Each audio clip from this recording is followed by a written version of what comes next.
We're going to get started with our next session.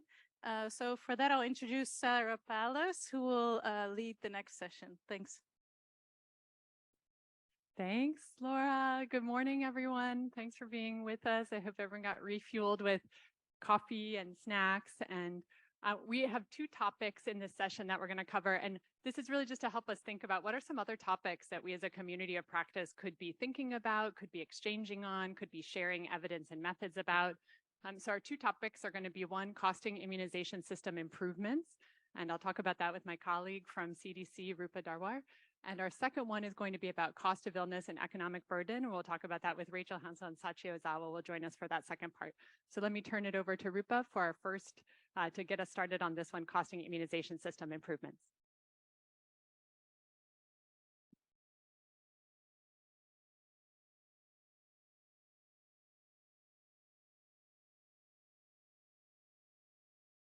Okay, can you hear me?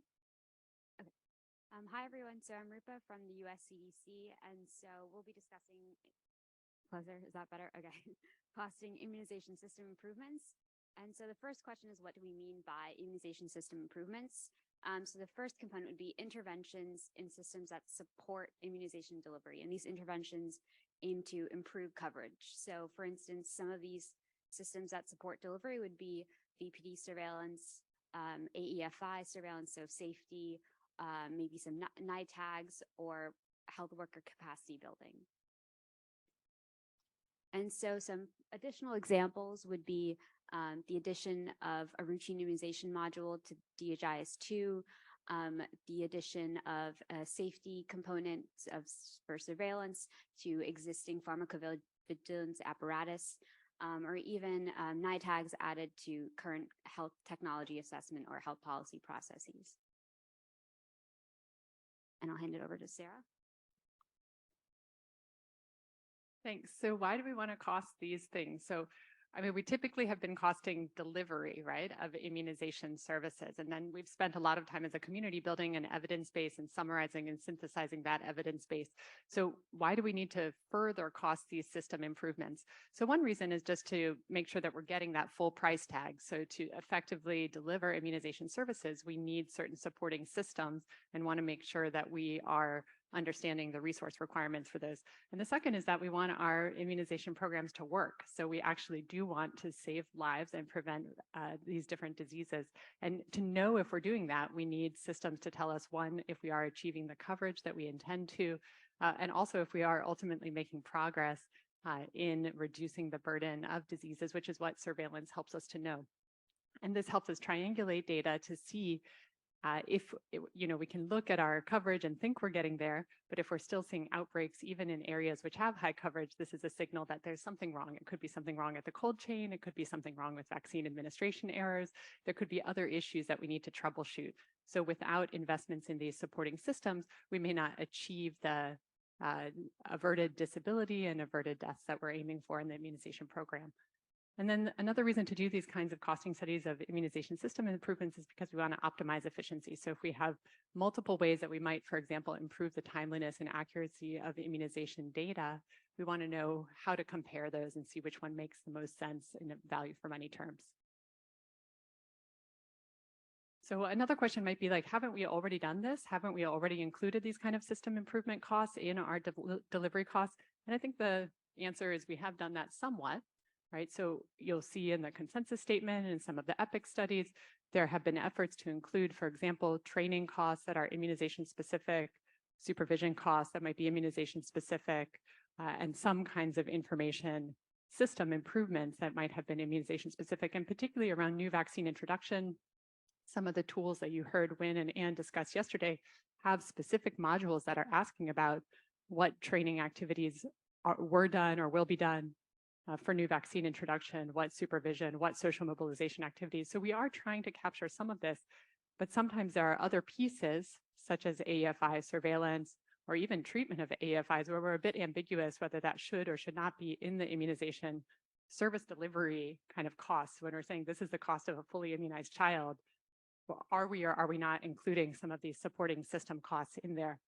Disease surveillance, sometimes we can think of that as a separate vertical or handled outside of the immunization program. And indeed, functionally or organizationally, sometimes it is. but that is data that we need to know if our immunization program is working, right? And it also helps us inform where to target our vaccination efforts and monitors the impact of new vaccine introduction and helps us make the case for new vaccine introduction. So these are also systems that perhaps should be a part of our broader immunization economics agenda. Okay, so what's the same? So in some ways, I remember, I think, I'm not seeing Charlotte right now in the room. Oh, there she is. Okay, so here's Charlotte from Uganda, and I remember she had a great quote like, I can cost anything. Give me anything to cost, I can cost it. I'm a health economist. You want me to cost this intervention or that intervention? So some things are not different, right? Costing a new information system, like a module of the DIHS2 to capture routine immunization information, is not necessarily going to be different than costing elements of a HPV vaccine introduction program. We're going to use similar kinds of methods for our ingredients-based microcosting and similar resource input categories and some of the same perspectives. So in that sense, the inputs of the numerator to the costing may not be so different methodologically. I think the reason to raise this today to this community of practice is actually the things that are a little bit challenging about the differences, which is the outputs, that it's hard to say, when I've added this module to an existing DHS2 platform, an existing HMIS to capture immunization data in a more timely way, what's the increment or what's the output that I get from it? How can I measure what changed as a result of this? We're all trying to encourage a culture of data use and decision-making at the level of the EPI program and even subnationally, but how can I really see if that worked and how can I quantify that? So I think that's one of the main challenges when we cost these kind of interventions. And then I think another thing is that, we do these interventions that are system strengthening, and I know many of you in the room have participated in these, and we don't really implement them in a way that's rigorously evaluated. There are some efforts to do this using evaluation designs where you could really say this was the effectiveness, but sometimes because the units of output are not clearly specified, the design to even say, was this system strengthening intervention effective is not there. So then we can't go to that next step of whether it was cost effective. And then I think the final point is just, we're often comparing for a new vaccine introduction to a willingness to pay threshold that it might be rooted in some kind of health impact estimate, some willingness to pay per DALI averted, per life years saved. And here we're saying, well, I have immunization data, it's more timely, it's more accurate. What's the value of that? To what can I compare it? What's the willingness to pay for that? And so, ideally, if you had multiple interventions that are all improving, by immunization data, I'm talking about our administrative data that's coming up about doses delivered and the coverage estimates that we can calculate from those. Or for AFI surveillance, we're talking about the number of potential or suspected AFI cases that are detected per population. So we have some metrics of these for VPD surveillance, the number of cases investigated, the number of specimens collected, the number of specimens that received lab testing, the number of those that are discarded as not being the VPD of interest. So there are some metrics that we can use, but what are we willing to pay for improvements in those metrics? It's not really clear to communicate to a decision maker. How many dollars should you be willing to pay for an improvement, let's say in the timeliness or accuracy of the administrative immunization data from your health facilities? So we've done a little bit of previous work. This is just to give a few examples. One is in Nigeria on the left, on the right is one in Uganda. In Nigeria, this was a mixed intervention that included supportive supervision, it included training, it included micro-planning. So it was a lot of different things that we're seeking to improve different aspects of the immunization system. On the right is a data improvement team intervention in Uganda, which was sending teams specifically out to district level, to health facility level to improve review and use of this immunization administrative data.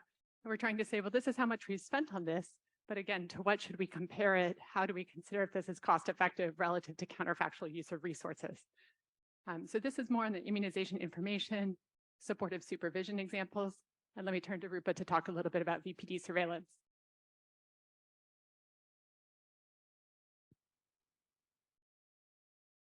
So some current work at CEC, especially in the Global Immunization Division, covers costing VPD surveillance in Ethiopia. during the last fiscal year prior to the COVID-19 pandemic. And so, for instance, we're looking at the cost by VPD. And so the largest category of these costs was for a general category, which is really not specific to one VPD. It covered multiple VPDs. So for instance, there might have been an activity that was just surveillance in general. And the next largest category after this general category was for measles and rubella. And they were combined because it's really only at the national level for which rubella separated from measles. At the lower levels in the country, their surveillance is really integrated together for both diseases.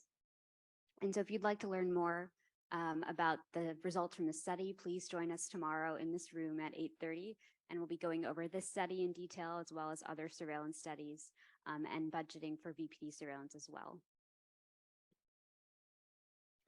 And so just two other surveillance studies that we're working on. One is costing RDT used for cholera in DRC, and another one is a cost effectiveness analysis for measles RDT in Malaysia. Both of these studies are in progress. Data collection is in progress for the DRC study, and for Malaysia, we're still working on the protocol, but we can also discuss these more in detail if you'd like to find us after. And so taking all of this into consideration, we have a few suggestions for future directions of costing system improvements. So one would be to standardize the output definitions for comparison. So for instance, when we want to compare timeliness of data reporting, what does that mean exactly? Does that mean that there were fewer entries in a shorter period of time? What period of time? So just kind of standardizing those definitions. Another thing would be to determine methods to collect contextual data with cost data. So for instance, if you're costing VPD surveillance, also looking at the quality of surveillance. So that might be collecting programmatic or epidemiological data to really provide context for the costs collected.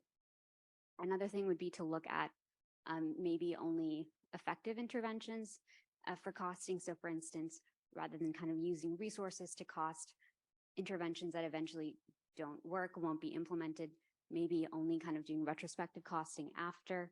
And another suggestion would be to kind of define thresholds for policymakers. So for instance, what does 2 AEFIs per million detected mean versus 4? So just kind of providing context for policymakers would be helpful. And I'll pass it over to Sarah.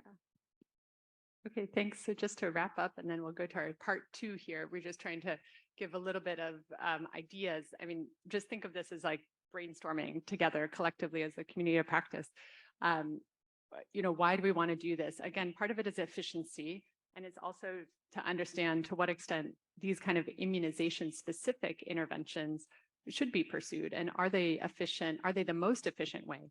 So across the Sky Bridge here, there's all these other pre-Congress sessions that are happening about PHC, and we talked already about integration, and maybe it's the case that rather than doing a DHIS2 RI module, right, and investing resources in that, we should be strengthening the HMIS generally, and that doing that might even be the better way to get better immunization data. I don't think we know the answer to that question in terms of the efficiency of it, the resources required to do standalone immunization system interventions versus a more cross-cutting integrated approach, or even NITAGs, right? I mean, we absolutely promote and support NITAGs everywhere as a standalone immunization policy process at country level. And in some places, the NITAGs have preceded the development of any other HTA. And that's been fine. That might have even been the platform to develop further HTA processes. In other places, it's like an odd stepchild that's happening over here. Here's the HTA process, and then over here, just for vaccines, is the NITAG, and that can be a little bit odd as well. And those things may not be connected. So is it worth the resources and the extra stand-up because we need that vaccine-specific expertise, or should vaccines be part of the broader conversation about all health technologies that are being evaluated? So I think these are some reasons that we need to cost these and consider the cost effectiveness also in comparison to broader health interventions. And then we also don't know kind of about the displacement effects. So what happens when we do one of these interventions in Nigeria and we send extra supervisors just to supervise for immunization? Is that a good thing? Does that crowd in because now I've paid that supervisor to come? Please be my health worker here who I'm supervising. And as a result, we also talk about other things, right? We also talk about nutrition. We also talk about ANC. Does it crowd in other kinds of supervision, or does it crowd out like, oh, you only came for this, so now I also need to send my HIV supervisor, and I also need to send my nutrition supervisor, and it kind of leads to a proliferation of vertical approaches that are more costly or more disruptive for the health system. So I don't think we know the answer to that either, and these are probably some things we can look at. So in summary for this first part is just to say, you know, we've made wonderful progress as a community of practice over the past 10 years in courtesy of critical investments from the Gates Foundation and others in the immunization delivery costs. And maybe this is an area where we could pay more attention going forward to make sure that we're attending to the system costs as well and what investments are needed there. And I think it's related to our discussion this morning about sustainability and transition, because not only the financial sustainability, right, it's also the programmatic capacities to sustain performance. So what we're really trying to sustain is a given level of coverage over time, which is predicated, of course, on adequate financial resources, but also on system capacities to continue to deliver and know that we're delivering, right, over time. So we don't want to neglect those investments, and we don't want to neglect attention to their performance. So this is maybe just a call to reflection from the community of practice and a call for perhaps further collaboration and work together on this area. So we'll pause there for part one and turn to Laura in case I think we have one round of questions. Do you want to take questions in the middle? Yeah. Yeah, Okay. one round.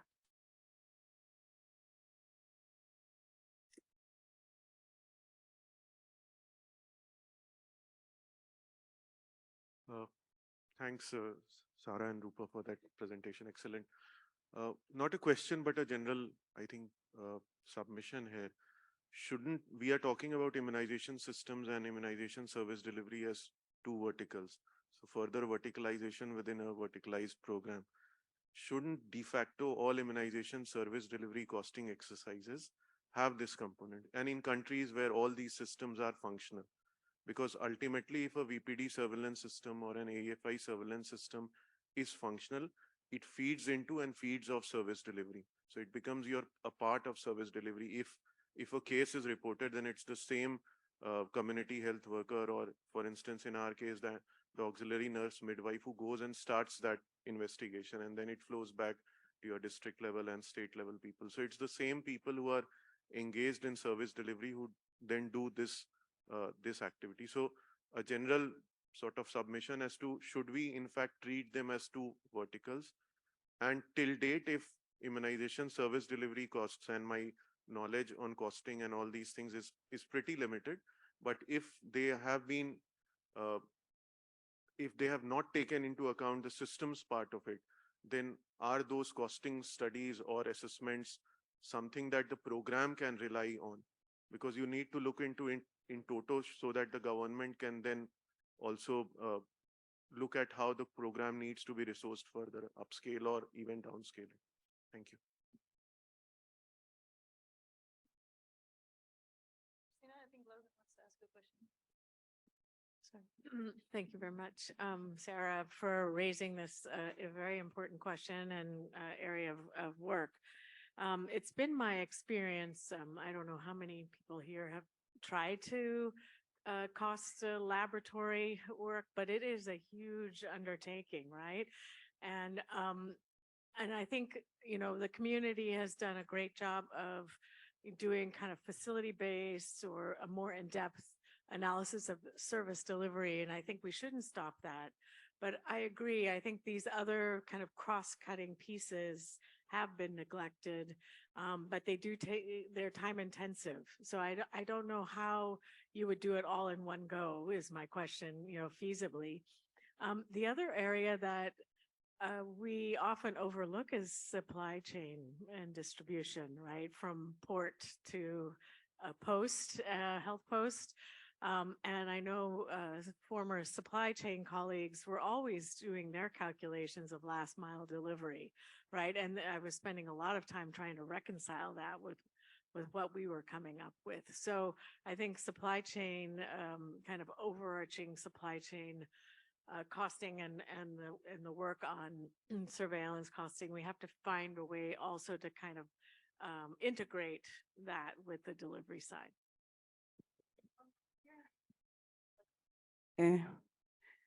Unalena from Botswana.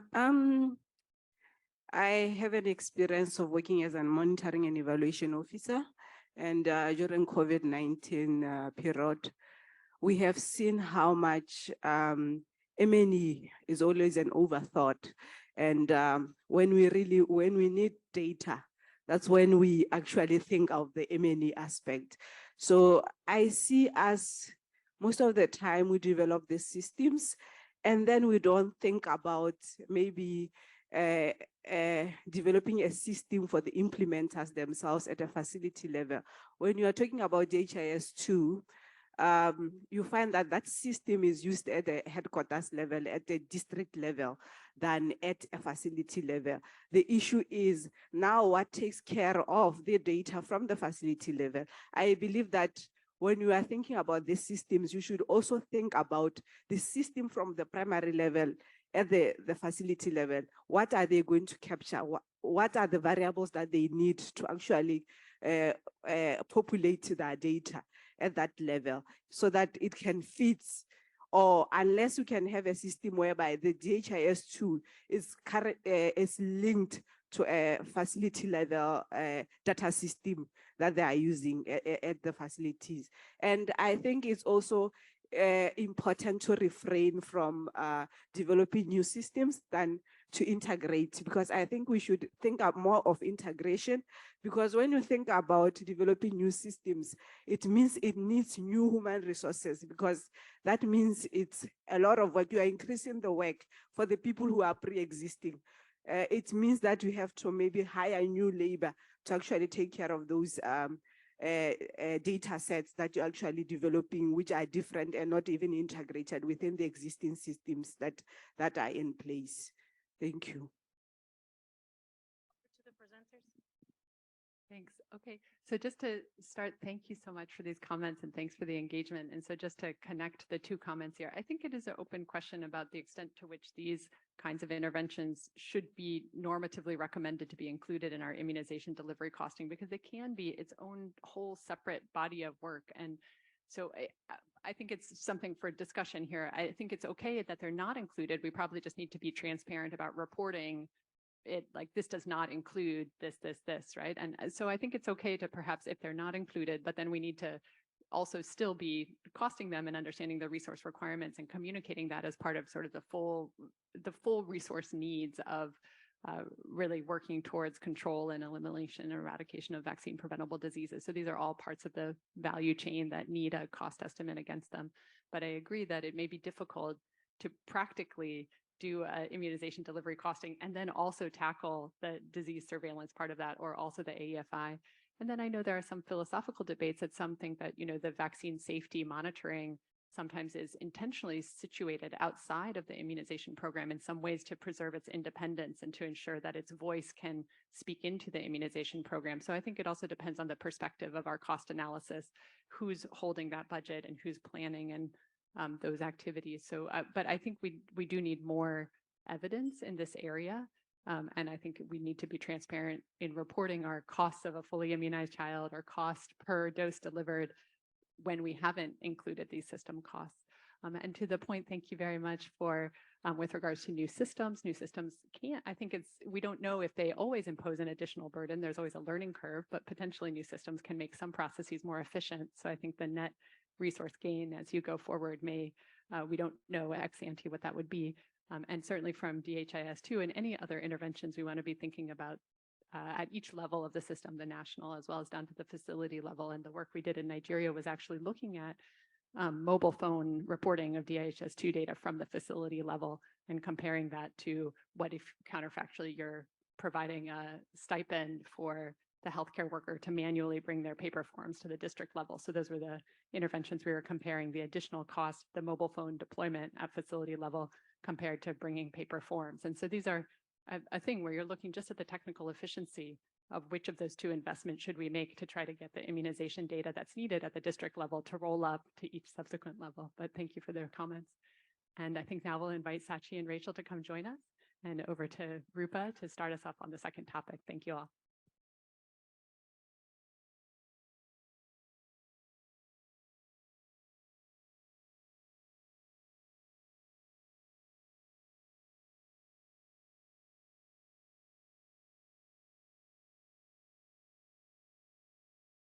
Okay, thank you, Rachel and Sachi, for joining us. So I think we.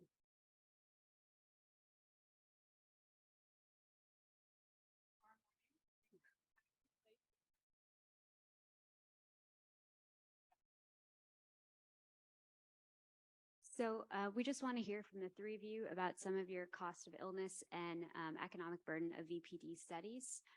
So I'll first turn it over to Sarah to Rachel first. Okay, first to Rachel to discuss DTP booster study. Thanks, Rupa.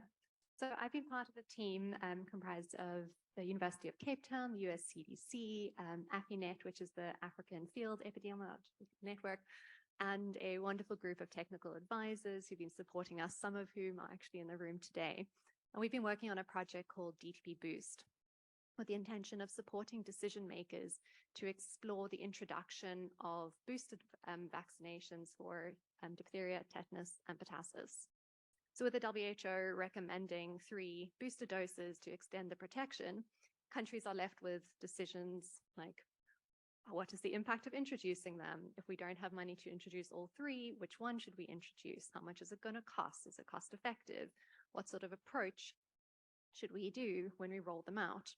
So we've developed a interface which is powered by both mathematical disease models integrated with the economic models that allows the user to kind of design strategies and explore and kind of compare the different approaches to answer these questions. So given that our primary audience is to support country decision makers, our costing perspective has come from kind of the government or the provider perspective. And the sort of data that we've been interested about, which we'll get into more detail when we discuss challenges, is we've got kind of 2 levels of data that we consider. The first is that we built this model or this interface so that different countries could use it and would support on a country by country basis. So we want to have some default data that is already in the kind of the app or the interface so that countries have a starting point and then they can override it or kind of implement their own country level data. But we want some sort of starting point. So that's the literature review or pulling on existing data sets. And then the second thing that we have is we've been working with the Ugandan EPI program to both pilot this and also iteratively develop this tool over the last few years. And so as their first use case, we're working with them to collect country-specific data. And as we said, there's the one set of costing data around how much does it cost to deliver or introduce new vaccines, of which I think Charlotte has done a wonderful costing study. So we had really rich country data for that. But then you're stuck with what is the burden of these diseases? How much does it cost to treat diphtheria, tetanus, and pertussis? Really challenging diseases that are often underreported and not well recognized. So how do you go about collecting both defaults and country levels data? So I'm going to hand over to Sachi. Great, thank you. My name is Sachi Ozawa. I'm at the University of North Carolina at Chapel Hill. And I wanted to tell you about the recent pilot studies that I've been running where we've been trying to develop the pilot concept of how do you actually estimate the value of vaccination in controlling controlling the development of antimicrobial resistance. Now, we selected pneumococcal conjugate vaccine and wanted to look at what the impact of introducing PCV and maintaining the coverage of PCV has been in controlling the development of antimicrobial resistance. Now, how does this look like in a model? We have been running different pilot studies at the country level, and we've published one on China and PNAS and one in Ethiopia on vaccine that you can look at further.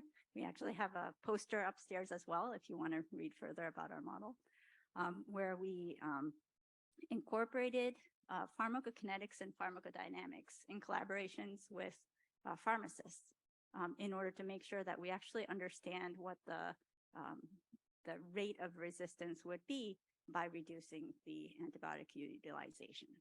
So we created a model that's an agent-based model that has 2 components. There's the bacteria agents as well as the human agents.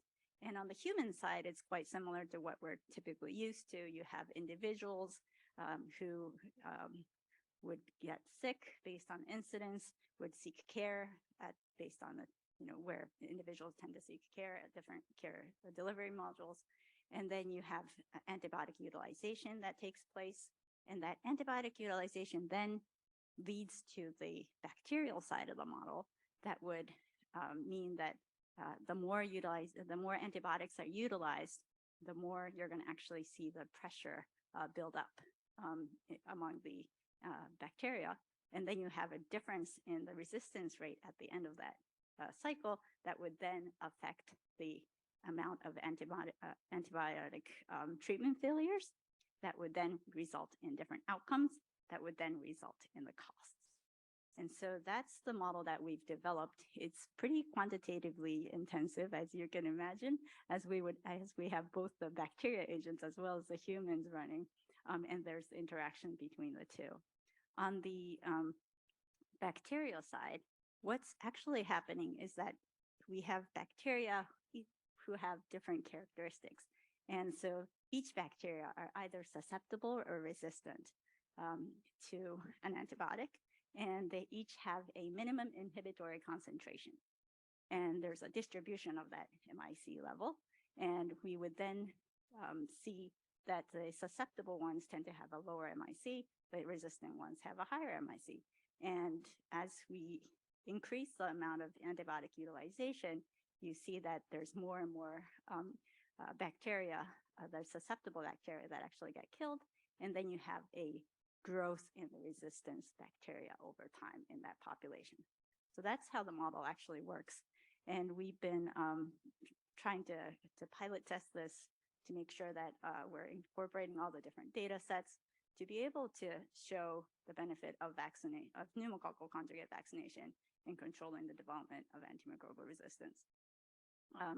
Some of the challenges, I guess we could probably start going there, have been just getting all this data together and making sure that it's aligned at the country level so that you can start not just on the human side, but also really on incorporating the resistance side to make the story work out. Thanks. And the example that I'm going to share today is just about a set of studies that we did in 3 countries, in Bangladesh, Nepal, and Pakistan, on enteric fever, so on typhoid and paratyphoid. And this was a classic cost of illness study, direct medical, direct non-medical, indirect productivity losses. We were piggybacking on a surveillance study that was done in tertiary hospitals. So why was it done in tertiary hospitals? Because those were the places that you had laboratories available, right, to do culture. And I think this is a challenge that we'll mention next on for cost of illness studies, is that the place where the health facility sites where you may be able to actually confirm that this is the vaccine preventable disease for which you're trying to estimate burden are at levels of the healthcare system that many people will never access, right? And so you will have many people who are suffering from a VPD who are never going to get lab confirmed, right? And so trying to characterize what is the total national economic burden of disease on the basis of a sample that might be drawn from a place where you can be sure that that is the disease that from which people are suffering, or the infection.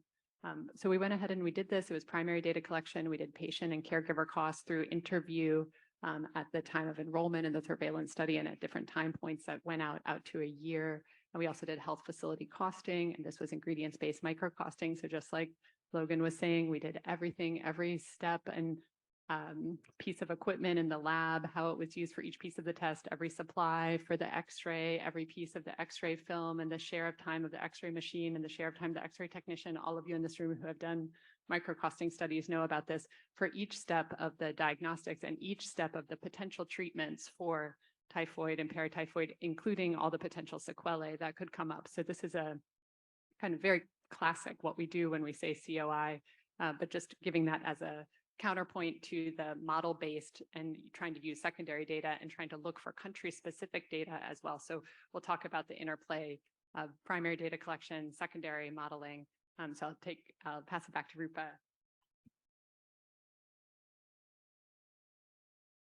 Okay, so you've all briefly touched upon some challenges with your studies, but if you just further talk about, for instance, designing the study, what were the challenges there, or with gathering the data, or with analyzing and communicating any results. So we'll start with Rachel. Great, thank you. So we started from a slightly backwards position. Often when you're kind of commissioning a study, you go, well, these are research questions. We were designing a tool for decision makers to use and having to see what sort of interface is going to be most appropriate, and how do you find that balance between it being user-friendly, suitably simplified, but also allowing flexibility, customization, and detail.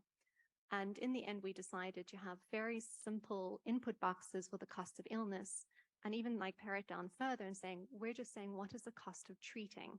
So we had 2 input boxes for each disease that says, for those 3 diseases, what would be the average cost of an inpatient case to treat? And what would be the average cost to treat an outpatient case? So this definitely simplifies the whole kind of modeling and interface experience, but it pushes the challenges onto whoever now needs to come up with those single numbers. So what we then went to say, okay, so how do we start collecting that data to do to inform both the defaults and to get country-specific values? So for our default values, we've been starting to do a rapid review of the cost of illness for those 3, and I'll touch on that challenges in that in a moment. And then for the country level data, we've been working with UNEPI with a lot of support from CDC to start trying to understand, and AFINET, how do you, when you're not commissioning a large scale cost of illness study that takes, we've heard from the ones yesterday, they take months, if not years, to do this level of costing study in detail. If you have people who already have kind of other jobs in there, it's forming a piece of a bigger process. How do you create cost collection tools that get enough data, but aren't a massive burden for those who are collecting it, and it isn't really time consuming and really expensive? So some of the challenges they ended up with, none of this will be a surprise, is that there's resistance from people within the health facilities who are really stretched, and now they're needing to also create time to do these costing studies and not always understanding what the benefit is to them. So I think as economists, we need to get better at articulating the value of this sort of data so the people who are giving their time understand how it might feed into better outcomes or feed into their kind of life and work. We also, as I mentioned earlier, these underreported diseases, you'll go to the health facilities and they'll be like, well, no, we don't have any pertussis. So, there's no cost of treating pertussis. It's like, well, there's a difference between not seeing it, not recognizing it, not diagnosing it, and not reporting it versus the people not seeking treatment. So trying to understand, well, the diseases that don't have a really clearly defined presence or people aren't recognizing it, how do we create maybe like even proxies that would be appropriate for those diseases and talk through that costing process of like, oh, well, what would it be if a person who turned up with these symptoms, how would you treat it and how do we cost that? So those are some of the challenges and thoughts from the primary collection. And then from the rapid review, there's just so little out there. So you end up with like the availability of data as one challenge, but then the data that you do have, you have the generalizability challenges or even the comparability. So if you do have it, maybe you can generalize some of it. Were the methods comparable? And then how do you're trying to create a data set and make like infer to other settings. There's not, I feel like there's probably room for us to do better guidance on how do you make the most of limited secondary data to do kind of inference or kind of use proxies or kind of things to say, well, this is what it might be as a starting point or as a comparison point. And then lastly, I just want to say there's a lot of variability across countries, obviously, but even within countries. So if you're saying a cost of an inpatient case or a cost of an outpatient case, that's going to be different depending on where you are in the country. And how, if we're creating one number for it to go into it, and we spoke about this variability, how do you choose that one number? Well, at some point we might need to actually make those decisions. So trying to have some set of criteria that help guide us to figure out, is there a weighting? Do we, I don't know, create some other way of doing it? But yeah, so the question of within country variability is also a challenge that we are facing. No, that is it. Great. So for the modeling the work that I was doing, and it's called the DREAMER model, the dynamic representation of the economics of AMR. We were working with Addis Ababa University for the Ethiopia model and with the Chinese CDC for the China model, and trying to figure out, where the secondary data sets are available in order to incorporate as much as possible into the inputs. I wrote out kind of all the different inputs that were going into the model. It started from demographics to the pneumococcal disease incidence, to the vaccine characteristics, the care-seeking behaviors, adherence, as well as the duration of illness, the antibiotic resistance rates, antibiotic utilization, and then the PK/PD characteristics, which means things like doses, the dose intervals, the volume distribution, the total body clearance and elimination rates of those antibiotics, as well as the cost. And so as you can imagine, there's a lot of different variables that are going into this model. And as mentioned earlier, the heterogeneity is really difficult to capture within country across different populations. And oftentimes we would have to do it at the country level, ignoring some of the variability that really truly exists. We also struggled with antibiotic utilization data. That tends to be quite limited within countries where there's one-off country studies, but nothing that's systematically documented, and very difficult to get things like the self-treatment rate of utilization of antibiotics and the amount of utilization at private sectors. Costs at private sectors is always a challenge to estimate how different they are from public sectors.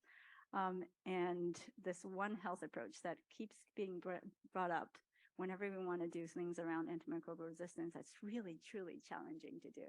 And so we've really focused on the human side use of antibiotics here, but in the future, hoping that we can then incorporate some of that One Health approach.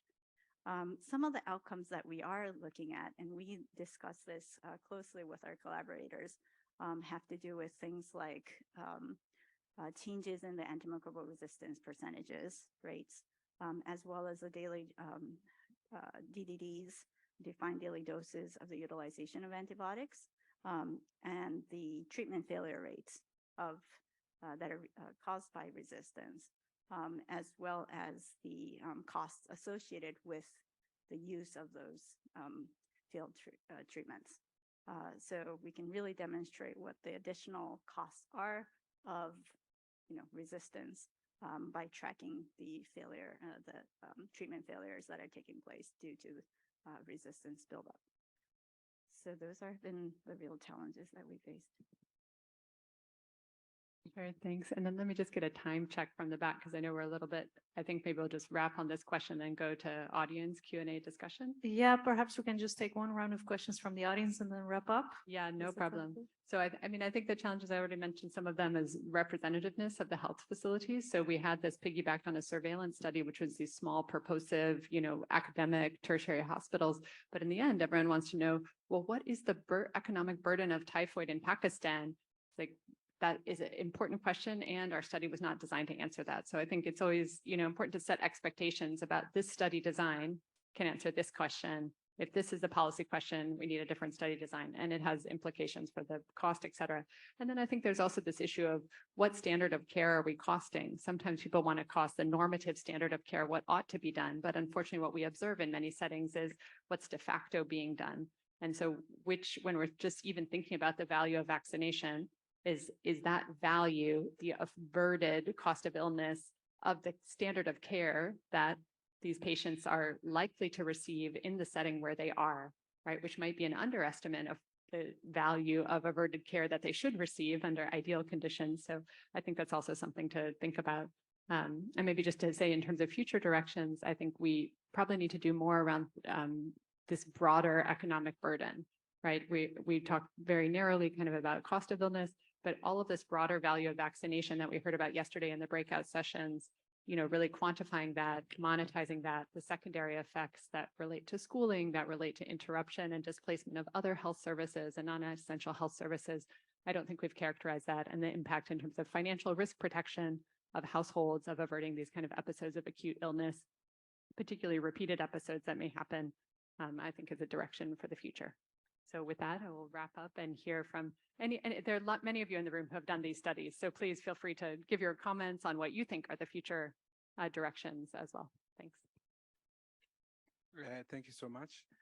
My question is on the PCV for the vaccine. Did you take into account serotype replacement, serotype, and how do you take that into account? Because I don't know what kind of studies you use for that.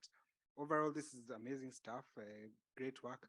On the issue of how does it translate to the different people, like who's the target, immediate target audience, and what's a long term, but this is great stuff. Thank you.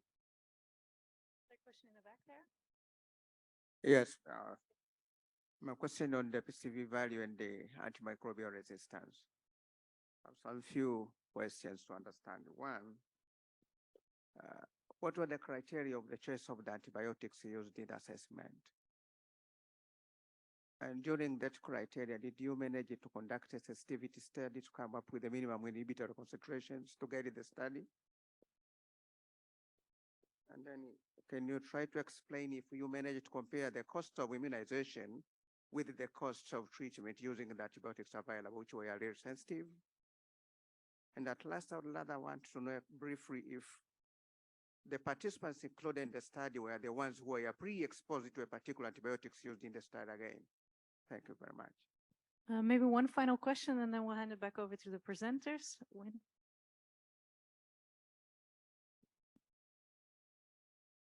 Hi, it's Win Morgan, Levitt & Morgan. I'm not sure if you used our tool or not when you were working on the CETA stuff, but we have gone out and done a lot of these. But I can say when we were trying to do cost of illness, and we're still working on this with about 4 other countries, it's really, really, really tough. But one of the things that we would also share is that if you are doing an immunization program, at the same time you're trying to do a cost of illness study, see if you can like time it differently or do a control place, because we're going out trying to do cost of illness study and there's no illness because everybody had been vaccinated. So another thing for the challenges when you're working is thinking that through.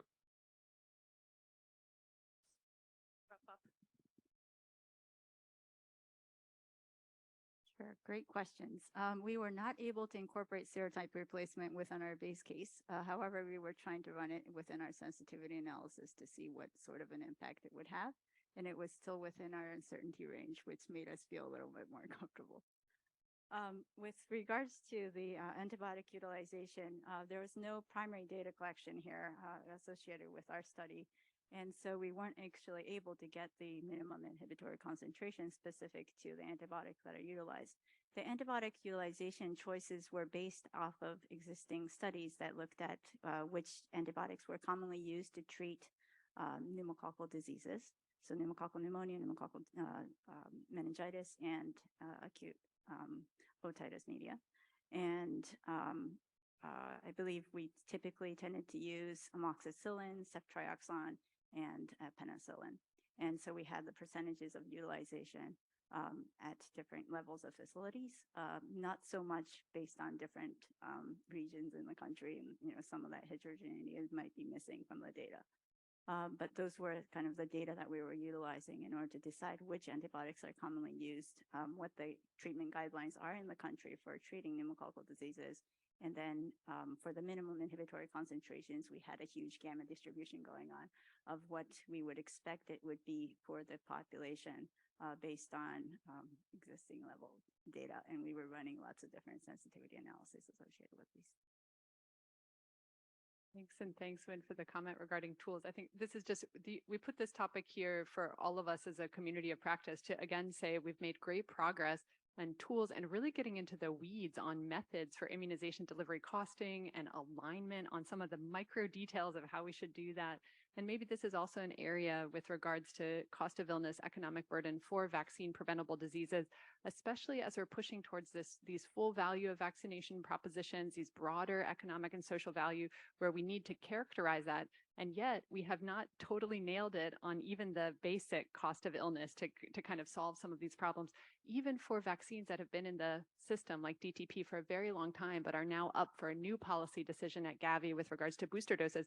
And there's no evidence, right? There's no, I mean, there's very limited. So there are still these gaps that are there. So we're kind of raising these two topics, the system improvements and the cost of illness, for our collective awareness, and maybe to say, maybe these are places that going forward, we want to make sure that we're exchanging ideas, exchanging tools, posting our stuff up on immunizationeconomics.org, posting the protocols, posting the results, and finding ways to collaborate across countries so that it will be the case that when we see our bar charts in the future, it won't only be here's the bar charts of our immunization delivery costs, which is the program costing angle, but also here's our bar chart of the cost of illness for VPDs. Here's our bar chart of the cost effectiveness analysis, which needs both of those things together. So these are just some future directions for our community to consider. Thanks so much for your time.